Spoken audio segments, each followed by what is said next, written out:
আসসালামু আলাইকুম। খামারে একটা ব্রিডার দিয়ে আপনারা লাখ টাকা আয় করতে পারবেন। আর যদি আপনার খামারের মধ্যে একটা ব্রিডার না থাকে, আপনাকে খামারটা বন্ধ করে দিতে হবে। এমন পরিস্থিতির মধ্যে আপনাকে নিয়ে যাবে। রিসেন্টলি আমার খামারের মধ্যে ব্রিডার না থাকার ফলে আমার অনেক বেশি ঝামেলা ফেস করতে হচ্ছে, যেগুলো আমি এই ভিডিওর মধ্যে আপনাদেরকে শেয়ার করব। যারা ছাগল পালন করতে চান কিংবা ছাগল পালন করতেছেন, আপনাদের এই বিষয়টা জানা অনেক বেশি গুরুত্বপূর্ণ। না হয় আপনারা খামার টিকিয়ে রাখতে পারবেন না কিংবা এখান থেকে ভালো প্রফিট করতে পারবেন না। আপনারা যারা রেগুলার আমার ভিডিওগুলো দেখেন, আপনারা যদি আমার কমেন্ট বক্সগুলো চেক করেন তাহলে অবশ্যই দেখবেন যে একটা ভিডিওর মধ্যে একটা না একটা কমেন্ট থাকবে যে আমার ছাগল হিটে আসতেছে না। খামারের মধ্যে ব্রিডার না থাকার ফলে এই সমস্যাটা অনেক বেশি দিন দিন বৃদ্ধি পাচ্ছে। একটা খামারের মধ্যে একটা ব্রিডার থাকা যে কতটা গুরুত্বপূর্ণ সেটা আমি হাড়ে টের পাচ্ছি এখন। আপনার খামারে যদি ব্রিডার না থাকে তাহলে আপনাকে অনেক বড় বড় প্রবলেম ফেস করতে হবে। খামার শুরু থেকে এ পর্যন্ত আমার যে এক্সপেরিমেন্টটা হয়েছে সেটা থেকে যদি আমি বলি, একটা ব্রিডার ছাড়া একটা খামার অসম্পূর্ণ এবং একটা খামার কোনোভাবে পরিচালনা করা সম্ভব নয়। আপনার খামারের মধ্যে যদি ব্রিডার না থাকে, প্রাথমিকভাবে আপনাকে কোন কোন সমস্যাগুলো ফেস করতে হবে এগুলো আপনাদেরকে একটু ধারণা দেওয়ার চেষ্টা করতেছি। যেহেতু আমি এই সমস্যাগুলো আগে থেকেই ফেস করে আসতেছি কিংবা এখনো ফেস করতেছি, আমার এগুলো সম্পর্কে খুব একটা ভালো ধারণা আছে। প্রথমত যে সমস্যাটা আপনার খামারের মধ্যে দেখা যাবে সেটা হচ্ছে আপনার ছাগল ঠিক টাইমে হিটে আসবে না। কেন আসবে না সেটা যদি আপনাদেরকে একটু বলি, ছাগল যখন ব্রিডারের দেখা পাবে না তখন তার বাচ্চার প্রতি ভালোবাসাটা ২ গুণ হয়ে যাবে। তাড়াতাড়ি হিটে আসবে না ছাগল। অনেক সময় ব্ল্যাক বেঙ্গল ছাগলগুলো ২ মাস ৩ মাস পর্যন্ত সময় নিয়ে ফেলে কিংবা তারও অনেক সময় বেশি নিয়ে ফেলে। সেটার জন্য দায় সম্পূর্ণ আমাদের উপর পড়ে। কারণ ছাগলকে যদি আপনি তাদের মতো করে পালন না করেন তাহলে ছাগল কোনোদিনই ঠিক টাইমে হিটে আসবে না। একটা ছাগলকে যখন আপনি ব্রিডারের কাছে নিয়ে যাবেন কিংবা আপনার খামারের মধ্যে ব্রিডার থাকবে, আপনার ব্রিডারের গ্রানটা যখন ছাগল পাবে ছাগল অনেক সময় উত্তেজিত হয়ে যাবে। অনেক সময় দেখা যায় যে ব্রিডার যখন বিরক্ত করে ছাগল অনেক সময় উত্তেজিত হয়ে হিটে চলে আসে। আপনার ছাগলগুলো যদি ঠিক টাইমে হিটে না আসে তাহলে আমি আপনাদেরকে রেকমেন্ড করব, যেখানে ব্রিডার আছে ওইখানে গিয়ে ছাগলগুলো কিছুক্ষণ ছেড়ে দেন কিংবা বেঁধে রাখেন। ছাগলকে হিটে আনার জন্য এটা অনেক বেশি ভালো কাজ করে। পার্সোনালি এটা আমি নিজে করছি এবং আলহামদুলিল্লাহ যথেষ্ট ভালো রেজাল্ট পেয়েছি। আশা করি আপনারা ট্রাই করলে অবশ্যই ভালো রেজাল্ট পাবেন ইনশাআল্লাহ। দ্বিতীয় যে সমস্যাটা আপনাদেরকে ফেস করতে হবে যদি খামারের মধ্যে ব্রিডার না থাকে, সেটা হচ্ছে খুবই মারাত্মক এবং খুবই দুঃখজনক একটা ঘটনা। পার্সোনালি এই ঘটনাটা আমার সাথে ঘটছে, সেজন্য আমি খুব ভালোভাবে আপনাদেরকে স্পষ্টভাবে বোঝানোর চেষ্টা করতেছি। এখানে যারা লোকাল শুধুমাত্র ছাগলকে ব্রিড করার জন্য ব্রিডার পালন করে, তাদের কাছ থেকে যদি আপনি ছাগল ব্রিড করান, অনেক সময় ছাগল কনসেপ্ট করে না। অনেক সময় হয় কি, মনে করেন যে একটা ব্রিডার সে ৫টা ছাগলকে ব্রিড করাইছে একেবারে সকালে, তারপর আপনি গেছেন। যখন আপনি ৫টার পর আপনার সিরিয়াল আসবে, আপনি যখন ৫টার পরে গিয়ে এটাকে ব্রিড করাবেন, যদিও বা অনেক সময় কনসেপ্ট হয়ে যায় কিন্তু ছাগল অনেক বেশি দুর্বল হয় এবং অনেক সময় তো ভাই বাচ্চা ফ্যাটের মধ্যে মারা যায়। বেশিরভাগই মৃত বাচ্চা হয়। এটা আসলে অনেকটা দুঃখজনক একটা ঘটনা, যদিও বা এটা আমার সাথে ঘটছে, আমি এটা খুব ভালোভাবে জানি। আমি ভিডিওর শুরুতে আপনাদেরকে বলছিলাম যে একটা ব্রিডার ছাড়া একটা খামার একেবারে অসম্পূর্ণ। কেউ যদি একটা দুইটা ছাগল পালন করে সেটা একেবারে আলাদা বিষয়, এটা একেবারে ভিন্ন বিষয়।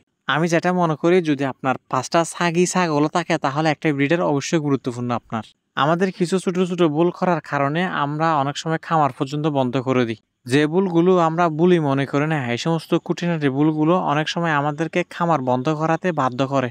এমন অনেক খামারে আছে যারা খামার করে খামার বন্ধ করে দিয়েছে। আপনি যদি তাদের কাছ থেকে জিজ্ঞেস করেন আপনি কেন খামার বন্ধ করেছেন, সে সঠিকভাবে তার রিজনটাও বলতে পারবে না। সে কি কারণে খামার বন্ধ করেছে, জাস্ট লস করতেছে এটা বলে খামার বন্ধ করেছে, এরকম হয়তোবা আপনি উত্তরটা পাবেন। কিন্তু সঠিক যে কি কারণে যে খামারটা বন্ধ করতে হয়েছে ওইটা হয়তোবা আপনাকে ওরা বলবে না। খামারের মধ্যে ব্রিডার না থাকলে তৃতীয় নম্বর যেটা আপনাকে সমস্যা ফেস করতে হবে সেটা হচ্ছে যে আপনার সাইলেন্ট হিট। আসলে আমরা যারা ছাগল পালন করি একেবারে নতুন, আমরা মনে করি যে ছাগল যখন হিটে আসবে তখন হচ্ছে আপনার প্রচুর চেঁচামেচি করবে। আসলে হয় কি, অনেক সময় বড় ব্রিডের ছাগলগুলো কিংবা ব্ল্যাক বেঙ্গল মধ্যে আমি দেখছি আমার একটা আছে যে সেটা হচ্ছে আপনার সাইলেন্ট হিট। ছাগল যখন হিটে আসবে তখন চেঁচামেচি করে না। যারা এই সেক্টরে নতুন কিংবা অনেক আগে থেকে কাজ করতেছে কিংবা খামার করতেছে, তারা হয়তোবা তার আচরণগুলো দেখে ছাগল হিটে আসছে সেটা বুঝতে পারবে। আর আপনারা যারা নতুন, আপনারা তো কোনোভাবে বুঝতে পারবেন না যে ছাগলটা হিটে আসছে। আর যদি আপনার খামারের মধ্যে যদি ব্রিডার থাকে, ওই ব্রিডার থেকে বুঝে নেবে যে ছাগলটা হিটে আসছে, তখন কনসেপ্ট করে নেবে। এরকম আরো অনেকগুলো কারণ আছে যেগুলো হচ্ছে আপনার প্রতিনিয়ত ফেস করতে হবে সমস্যাগুলো আপনাকে, যদি আপনার খামারের মধ্যে ব্রিডার না থাকে। ভিডিওর শুরুতে যে আপনাদেরকে বললাম একটা ব্রিডার থেকে বছরে ১,০০,০০০ টাকা আয় কিভাবে সম্ভব। দেখেন, আমি তো আপনাদেরকে ভিডিওর মাঝখানে বললাম আমাদের এখানে ব্রিডার নাই। কয়েকটা ব্রিডার আছে, সেগুলো হচ্ছে আপনার দেশীয় প্রজাতির। আরেকটা ব্রিডার আছে সেটা হচ্ছে আপনার ক্রস ব্রিডের ছাগল আর কি। ওইটাতে প্রতিদিন ৪টা থেকে ৫টা ছাগল প্রতিনিয়ত জাতি থাকে। ওনার সাথে কথা বলে যা বুঝতে পারলাম, উনি প্রতিদিন ২ থেকে ৩ হাজার টাকা আর্ন করে ওখান থেকে। যদিও বা প্রত্যেকটা ছাগল কনসেপ্ট করতেছে না, তারপরে সে এখান থেকে টাকা নিয়ে ফেলতেছে। এরকম করাটা মোটেই উচিত নয়। জাস্ট আমি আপনাদেরকে বোঝানোর জন্য বলতেছি। উনি বলতেছে প্রতিদিন একেবারে নরমালে ২,০০০ টাকা আর্ন করে। আমি যদি একেবারে ১,০০০ টাকা করে যদি ধরি, তাহলে হচ্ছে যে আপনার প্রতি মাসে ৩০,০০০ টাকা। আমরা ওইভাবে হিসাব করব না। আমি আপনাদেরকে জাস্ট একটা বোঝানোর জন্য বলতেছি। মনে করেন যে ৫০০ টাকা একেবারে ছাগল খেয়ে ফেলে প্রতিদিন, যদিও বা ৫০০ টাকা খাবে না।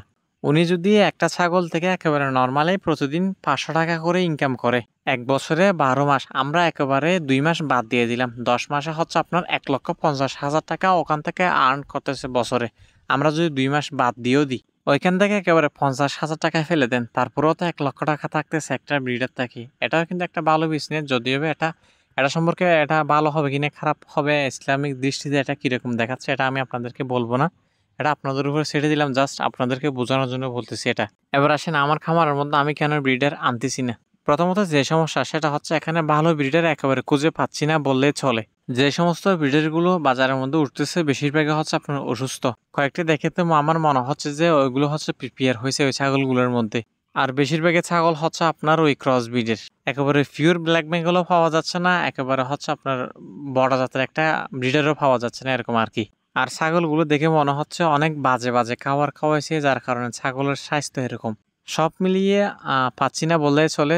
আলহামদুলিল্লাহ কয়েকদিনের মতো ইনশাল্লাহ চেষ্টা করব। কয়েকদিন না কয়েক মাসের চেষ্টা করব একটা ব্রিডার আনার জন্য। সবাই ভালো থাকবেন, সুস্থ থাকবেন। আসসালামু আলাইকুম।